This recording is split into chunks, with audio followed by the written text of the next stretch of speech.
Principales características de dos sistemas educativos y sus repercusiones en la sociedad mexicana, impuestos durante el siglo XX. Educación con sistema socialista en México durante el gobierno cardenista. El sistema socialista, por primera vez, se rigió un plan sexenal de gobierno que tenía como pilares la defensa de los recursos naturales, la aplicación de leyes laborales a favor de los trabajadores, el reparto de tierras en forma de ejidos y la reforma educativa que se implantó la escuela socialista.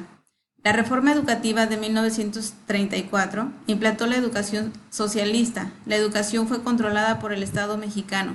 Fue aprobado por el Congreso Legislativo con el objetivo de expandir la educación por todo el país y entre todos los sectores de la población, y como herramienta política. La educación elemental implantó un sistema socialista, donde la educación elemental debía de llegar a todos los sectores y para todo el país. Se buscó centralizar la educación, creando una escuela única, educación útil para el trabajo y aprender asiento. Es donde vinculaban la educación y aprender oficios que les pudieran ayudar de forma inmediata. Crear un concepto racional y exacto del universo de la vida social. Esto se refería a la desvinculación que tenía la escuela con la formación eclesiástica. Se reforma el artículo 3º, enfatizando la ciencia y la experimentación y la razón, dejando a un lado todas las explicaciones dogmáticas, prejuiciosas o religiosas. Se originó cambios en la sociedad, amenazas de grupos antagónicos al sistema. Se presentaron la iglesia fue totalmente abierta en la oposición y esto creó desconfianza y confusión entre los ciudadanos, ya que amenazó de diversas formas, como la excomulgación de los padres que enviaran a sus hijos a escuelas socialistas, al igual que a maestros y a maestras que trabajaran en algunas de estas escuelas y apoyaran la reforma. Trabajo en equipo, interés colectivo antes que el individual como base ideológica. Esto era que antes que nada era en equipo y que era una sociedad, entonces tenía que trabajar en conjunto. La reforma no incluyó a la educación de preparatoria ni a la educación de la universidad. Se dio en la educación primaria, secundaria, educación para los trabajadores y educación normal para los profesores. La creación del Sindicato de Trabajadores de la Enseñanza de la República Mexicana, que buscaba luchar contra la ignorancia, la superstición, la desigualdad social y poner la ciencia al servicio de la técnica, formar mentalidades libres, profesorado constructor de una patria para todos. Se hicieron nuevos libros para las escuelas, con contenidos de acuerdo con el sistema socialista. Exaltaba el valor del trabajo en equipo, la participación de todos por igual y el futuro, y contenían mensajes e información alusiva a la doctrina marxista.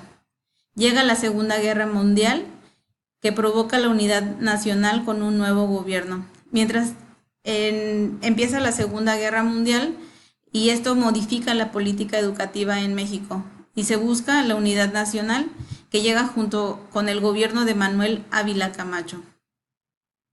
El currículum oculto de este sistema fue el vocabulario que utilizaban, ya que introdujeron nuevas palabras como asambleas, huelgas, y esto se lo exponían a los niños por medio de lecturas donde hacían hincapié a este tipo de vocabulario.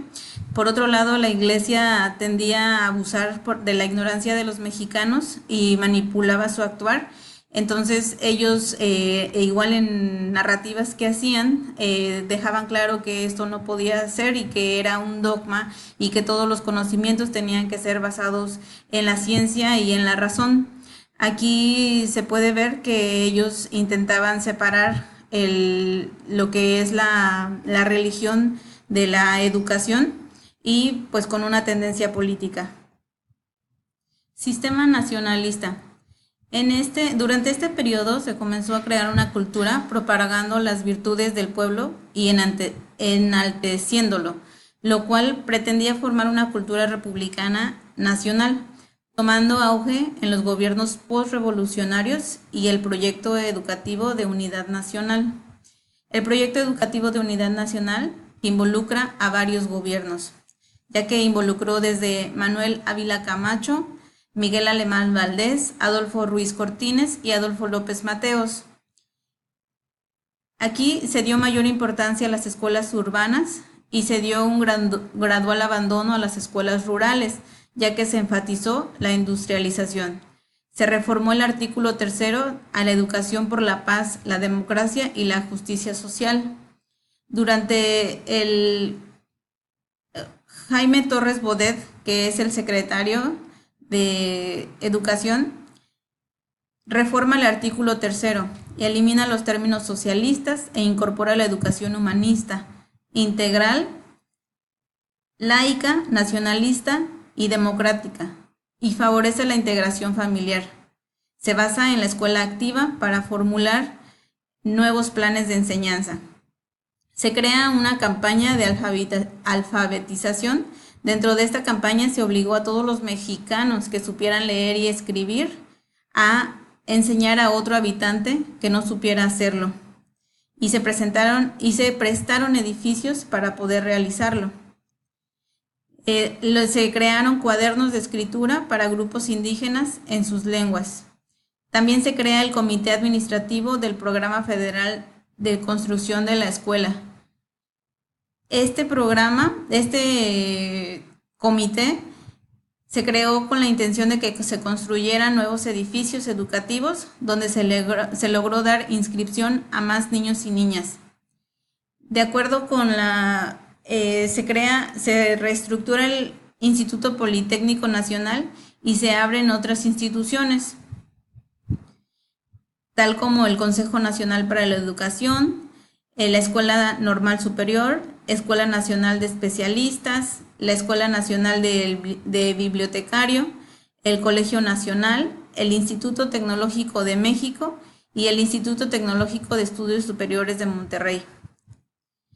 En el gobierno de Adolfo López Mateos se anuncia el plan de 11 años. Este plan propone la construcción de más escuelas y además daría plazas a docentes con la finalidad de cubrir la demanda de estudiantes. Y se creó la Comisión Nacional de Libros de Textos Gratuitos para todas las primarias.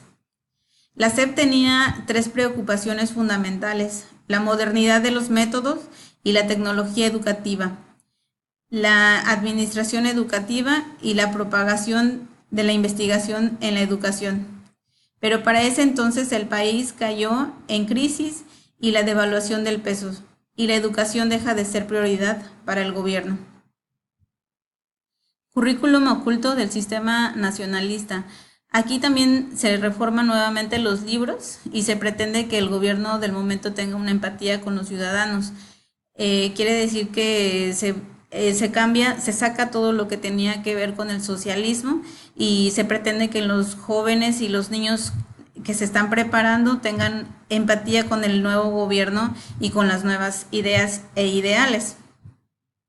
El artículo 3 no se cambia hasta que la gente está preparada y siente la necesidad de un cambio.